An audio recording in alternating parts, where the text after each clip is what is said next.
Alright, for today's video, no, magta-try tayo ng AK550. Meron silang pa-test drive sa Camp John Hay Techno Hub. Alright, test drive, bossing.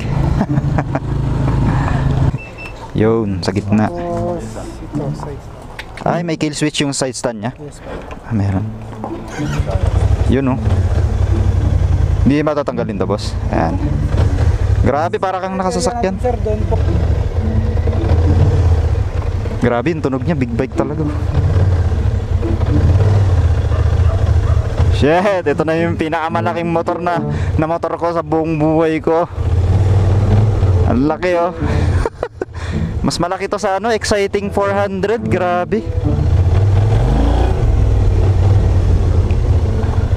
Grabe. Nakatipto ako, guys. Mabigat tong motor na to.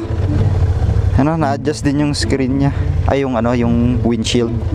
Oh, ang galing, oh. Diba, kung ayaw mo mahanginan, taas mo lang. Galing, oh. Tapos yung panel gauge na, napakalupit, guys, oh. Kompleto. Pero hindi ko alam kalkalin yan, eh. Basta ang gusto ko lang i-motor to. Natatakot naman to.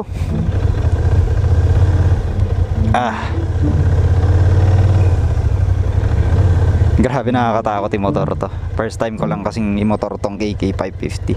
Tapos yung side mirror niya napakalayo, pero ang laki, kitang kita mo yung rear view. Tapos ito yung meron din siyang ganun. Ayan, handbrake. Handbrake ba to? Tama. Tapos busina. Yun, parehas lang yung busina niya sa KRB. Tapos yung passing light niya pag ano, no. Ito hindi ko alam kung ano to, eh. Ayan, hindi ko alam itong mga to. Tapos yung signal light niya parehas sa KRB. Tama, yan, pag ganun. Tapos ito yung, siguro ito yung gas. Ano ko kung ano to, eh. Test drive natin. Taas natin, ayaw kumahanginan. Galing, oh. Ang napakalupit, men. May lagayan din dito. Kasya isang cellphone o tatlong cellphone, pwede, malalim, eh. Yan. Sasabihin ko lang yung experience kung ano yung pakiramdam na dinadrive to. Grabe, guys, ang lakas. Ibang iba talaga. Ayan, oh. Woo! Sheesh! Malupit.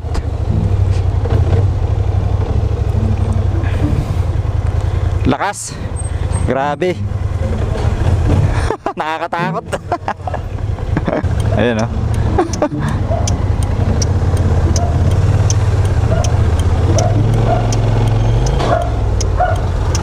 Laki, ang laki na ito. Mas malaki to sa Exciting. Grabe, lakas, oh. Isang piga mo, nasa ano ka na, Mindanao. Ang hirap naman i-buelta to. Ang laki kasi. Ayan, oh. Kailangan alalay lang sa throttle, no, kasi ang lakas niya, eh. Isang bigat. Pero kaya naman, manageable naman, manageable. Grabe, oh. Ay, ang lupit, men. Ang laki, oh. Palupit. Selfie muna tayo, men. Hindi ko na kailangang i-full review to kasi may maraming review to sa ano. Sana all. Kung nakaganito ako, pasok na to sa Tiplex. Ayan, lakas. Woo!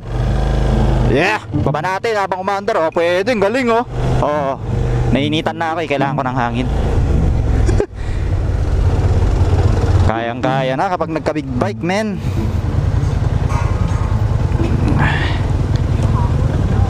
Ganda naman. Sana all.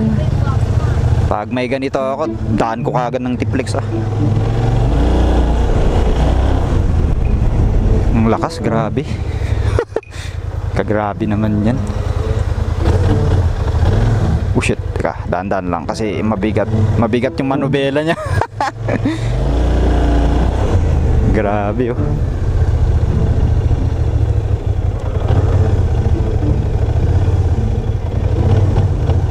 Yan, kaya naman.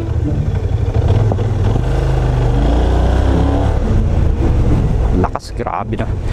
Iba yung iba talaga kapag big displacement yung gamit mo. Grabe. Isang ikot pa, putik. Nakakatakot to. Pero ang ganda, promise.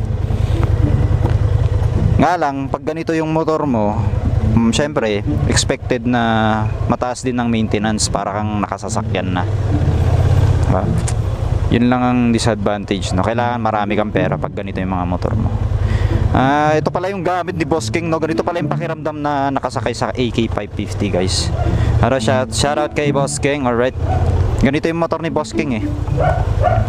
Pakalupit. Ganda. So, ganito pala yung pakiramdam ng nakasakay sa AK550, guys. Oh, diba? Walang problema kahit traffic. Pag pinaandar mo naman na siya, magaan na siya. Yan, oh, lakas, oh, grabe. Mabigat, pero pag pinaandar mo, magaan. Grabe yung tunog niya, oh. Sarap. Sarap ibangki-bangking to.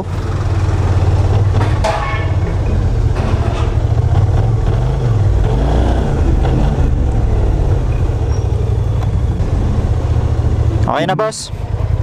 Satisfied. Tara, sir, picture. Okay, thank you. Thank you. Ayos, galing.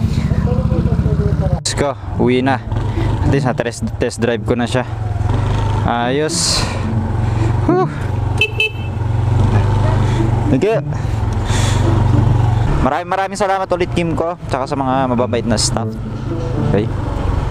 Thank you so much. So, sa mga bago pa lang dito sa aking page, follow nyo na. Okay. Then, subscribe to my channel. Alright, let's go.